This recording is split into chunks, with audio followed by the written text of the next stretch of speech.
Le Pokédex, un magnifique outil permettant d'enregistrer les informations des différents Pokémon que l'on rencontre tout au long des jeux, que ce soit leur apparence ou leur pouvoir. Dommage que ce ne soit qu'un jeu, et que dans le vrai monde, aucune créature magique n'a sa propre encyclopédie. Sauf pour les démons. Un ouvrage, le Lemegeton, ou le Clavicula Salomonis, compile des informations sur 72 d'entre eux, que ce soit sur comment les invoquer, leurs caractéristiques physiques, mais aussi leurs pouvoirs et leurs forces. Cet ouvrage de magie noire pourrait se révéler dangereux entre des mains d'inconscients. D'après la légende, ce grimoire démoniaque a été écrit par un roi, le mythique Salomon. Pour comprendre qui est Salomon, il faut se pencher sur les traditions juives et chrétiennes. D'après la légende, le roi David, au Xe siècle avant Jésus-Christ, après avoir tué le géant Goliath, est devenu le premier roi des Juifs et a unifié toutes les tribus hébraïques autour d'une nouvelle capitale, Jérusalem. Ce roi légendaire eut plusieurs fils, mais c'est bien Salomon qui succéda à son père vers 971 avant Jésus-Christ à la tête d'un royaume israélite unifié. Ce roi s'est illustré par sa sagesse. En effet, un soir, Dieu lui apparut pour lui offrir la chose qu'il désirait le plus. Alors le jeune roi n'exigea ni richesse, ni longue vie, mais bien la sagesse. Ainsi, il est considéré comme le plus sage parmi les hommes. Salomon se rend populaire au début de son règne par ses jugements pleins de sagesse. Son jugement le plus célèbre est d'ailleurs rapporté dans le livre des rois. 2 femmes, des prostituées, ont chacune accouché la même nuit d'un enfant, mais l'un est mort dans la nuit, étouffé. Les 2 femmes se disputent alors l'enfant survivant, et elles obtiennent une audience devant le roi Salomon. Pour régler ce désaccord, le roi a réclamé une épée, et ordonne « Partagez l'enfant vivant en 2, et donnez une moitié à la première, et l'autre moitié à la seconde. » L'une des femmes, en sanglots, déclare qu'elle préfère renoncer à l'enfant, plutôt que de le voir mourir. De ce fait, Salomon a trouvé la véritable mère, et lui a remis l'enfant. D'ailleurs, le nom Salomon, Shelomo, est formé à partir du mot hébreu Shalom, qui veut dire paix, ce qui met en lumière son rôle de roi bienveillant. D'après les légendes, son règne est un règne de paix. Il a d'ailleurs eu des bonnes relations de commerce avec les royaumes alentours, ce qui a permis de faire prospérer Jérusalem économiquement. Un de ses plus grands mérites est la construction de la maison de Dieu à Jérusalem. C'est un immense temple de 30 mètres de long sur 10 mètres de large et 15 de hauteur. L'édifice a mis 7 ans pour être entièrement construit. Dans ce temple se trouvait l'Arche d'Alliance, une boîte en bois d'acacia recouverte d'or pur. Elle contenait le Décalogue, la tablette en pierre où sont inscrits les 10 commandements que Dieu a donnés à Moïse. Mais ce roi avait un côté plus obscur, celui d'une personne en proie à la luxure. En effet, Salomon a pris 700 épouses et 300 concubines. Mais le pire, c'est qu'il a permis le développement des religions païennes dans son entourage, et pendant sa vieillesse, ces femmes détournèrent son cœur auprès d'autres dieux. Voici donc l'histoire du roi Salomon, telle qu'elle est écrite dans le livre des rois, et ce, dès le 3e siècle avant Jésus-Christ. Cependant, l'entièreté de la vie de Salomon, ainsi que du temple légendaire de Jérusalem, n'est que de la légende. Mais rien ne relie encore le roi Salomon à la magie ou aux démons. Pour ça, il faut attendre le 1er siècle. L'historien juif Flavius Joseph le présente comme ayant écrit 3000 livres d'exorcisme et d'incantations contre des maladies engendrées par des démons. Pour ce qui est du contrôle et de la soumission des démons par Salomon, il faut regarder dans l'Apocalypse gnostique d'Adam, qui date du 1er ou du 2e siècle. Il y a une référence d'une légende dans laquelle Salomon envoie une armée de démons à la recherche d'une vierge qui s'était enfuie de chez elle. C'est la plus ancienne trace d'une légende dans laquelle Salomon contrôle les démons et en fait ses esclaves. Cette tradition de soumission des démons par Salomon apparaît pleinement élaboré dans l'ouvrage pseudo-épigraphique appelé le Testament de Salomon. L'origine de ce texte est datée entre le 2e et le 5e siècle. Le Testament prétend être le récit de Salomon lui-même, notamment de certaines de ses expériences pendant la construction du temple de Jérusalem, dont la construction a duré 7 ans. Le mythe sur la soumission des démons est le suivant. Apprenant que son chef était tourmenté par un démon qui, chaque soir, prenait la moitié de son salaire et de sa nourriture, mais surtout lui arrachait la vie en suçant le pouce de sa main droite, Salomon demanda l'aide de Dieu et reçut de l'ange Michael un anneau de sceau doté d'un pouvoir magique. Avec cet anneau, il maîtrisa le démon et le força à amener le chef des démons, Belzébuth. Ce dernier fut alors contraint d'en amener un autre, puis lui un autre, jusqu'à ce qu'ils apparaissent devant le roi un grand nombre de démons, d'une telle variété et d'une telle horreur que l'imagination de l'auteur pouvait en concevoir. Salomon posa à chacun une série de questions. Le démon était contraint de donner son nom et sa demeure, son origine, c'est-à-dire de quel ange il vient,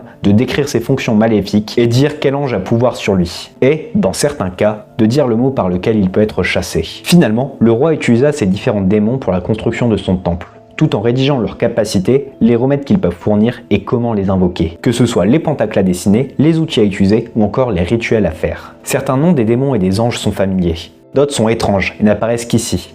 Il peut s'agir de fautes lors de copies du texte. Ils n'ont probablement pas été inventés par l'auteur, mais sont plutôt le résultat de siècles de transmission de traditions magiques. Cependant, il n'y a pas encore de présence de véritable liste des démons. C'est au XVIIIe siècle que la liste des 72 démons apparaît enfin pour la première fois.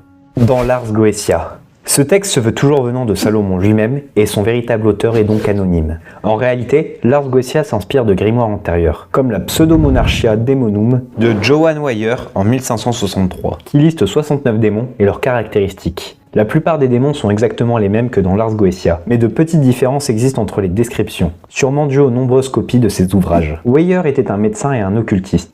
Il cherchait à dénoncer les pratiques démoniaques, mais son travail a paradoxalement influencé des grimoires comme le Lémégéton. On peut d'ailleurs trouver dans le nom des démons des références à d'autres croyances ou religions. Par exemple, le démon Amon est une référence au dieu Amon de la mythologie égyptienne. Le Lémégéton était un ouvrage populaire lors du Moyen-Âge. Cette popularité s'explique de diverses façons. La première étant que cet ouvrage était censé être l'œuvre du roi Salomon. De cette manière, les textes attribués à des autorités anciennes comme Salomon, Hermès Trismégiste ou encore Moïse étaient considérés comme crédibles et apportant d'importants savoirs. Techniquement, le livre ne propose pas de magie noire, ou pire, de pacte avec des démons, mais rentre plutôt dans la théologie avec une volonté de faire soumettre des esprits. Cependant, avec cet ouvrage, la frontière entre la théologie et la magie noire est plutôt fine, ce qui a permis à de multiples adeptes d'en faire des grimoires de magie noire. Néanmoins, l'Église condamna la possession de ce livre. Et, lors de la chasse aux sorcières du 15e au 17e siècle, détenir l'ouvrage était suffisant pour être condamné au bûcher. Mais ça n'empêchera pas le livre de rester populaire et d'être recopié en de nombreux exemplaires. Ce qui explique les différences entre certaines versions de l'ouvrage. Ces différences sont dues à des erreurs lors des copies. On peut par exemple avoir des noms de démons, des pentacles ou encore des informations sur les rituels différents en fonction des ouvrages. Depuis le début de la vidéo, je parle de démons, mais je n'ai même pas expliqué ce qu'est réellement un démon. Dans les traditions juives et chrétiennes, les démons sont des anges déchus car ils ont voulu se rebeller contre Dieu. Ces démons ont gardé leur pouvoir et sont donc aussi immortels. Les 72 démons de Salomon sont classés en 7 rangs. Cette classification est inspirée des structures féodales médiévales et permet de répartir la force des démons. On trouve par ordre de puissance croissant les présidents, puis les chevaliers, les comtes, les marquis, les princes, les ducs, et enfin, les rois. Chaque démon a une apparence et des pouvoirs qui leur sont propres, mais sont aussi à la tête d'une armée personnelle composée de démons beaucoup moins puissants. La taille de l'armée est comptée en légions. Par exemple, le démon Oz a 30 légions sous son commandement. Cependant, le nombre de démons qui composent une légion est plutôt flou. Deux hypothèses existent pour pouvoir les compter. La première est de se baser sur une légion romaine, c'est-à-dire le corps de troupes formant l'unité principale de l'armée romaine. L'effectif de la Légion varie suivant les époques. Sous César et l'Empire, c'était de 6000 hommes. La deuxième hypothèse est que les légions sont composées de 6666 démons, en référence à 666, le nombre de la bête de l'Apocalypse. C'est d'ailleurs Johann Weyer, en 1563, dans son Pseudo-Monarchia Daemonum, qui popularisa cette hypothèse. À la base, cette vidéo devait être un format iceberg, où je présente un par un chaque démon. Cependant, le format aurait été trop redondant, car dans l'ouvrage, les démons sont présentés tous de la même façon. Ça commence par leur nom, puis leur apparence, enfin leur pouvoir, et pour terminer, leur nombre de légions infernales. Pour quelques rares démons, j'avais des anecdotes en plus ou dire comment elles sont interprétées dans la pop culture, mais pareil, ça aurait pas apporté une plus-value vraiment significative, et ça aurait été trop barbant. Tu pourrais me gang s'il te plaît là? Ouais. Oh mais tu joues Swain. Tu savais que son corbeau Rome, il était inspiré du Lémégéton. Ok. Yes, aïe. Ouais. Ok. T'as vu, moi je joue Diana qui est inspiré Ah ta gueule hein. Ah ta gueule. Donc je vais plutôt vous présenter un démon chaque semaine en format short pour que ça ne soit pas trop indigeste. D'ailleurs j'ai commencé, numéro commun j'en ai fait. Wouh! Comme ça vous pouvez vous abonner pour avoir une nouvelle vidéo chaque semaine.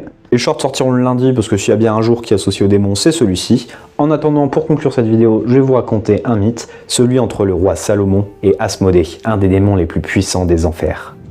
Un jour, Salomon interrogea le démon Asmodée sur ce qui pouvait donner au démon un pouvoir sur les hommes. Le démon lui proposa alors de lui montrer, à condition d'être libéré et de recevoir l'anneau magique du roi. Salomon accepta, mais une fois en possession de l'anneau, Asmodée le lança dans la mer, où il fut avalé par un poisson.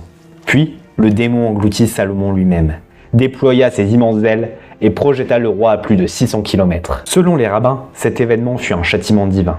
Salomon avait enfreint 3 commandements sacrés. Dépouillé de son pouvoir, il erra de ville en ville jusqu'à se retrouver chez le peuple des Ammonites, où il fut réduit à travailler comme cuisinier dans la cour royale. Un jour, il prépara un repas si remarquable que le roi, impressionné, le nomma chef cuisinier en remplacement de l'ancien. Avec le temps, Naama, la fille du roi, s'éprit de Salomon, mais sa famille, le croyant couturier, s'y opposa. Furieux, le roi des Ammonites les condamna à mort en les abandonnant dans un désert.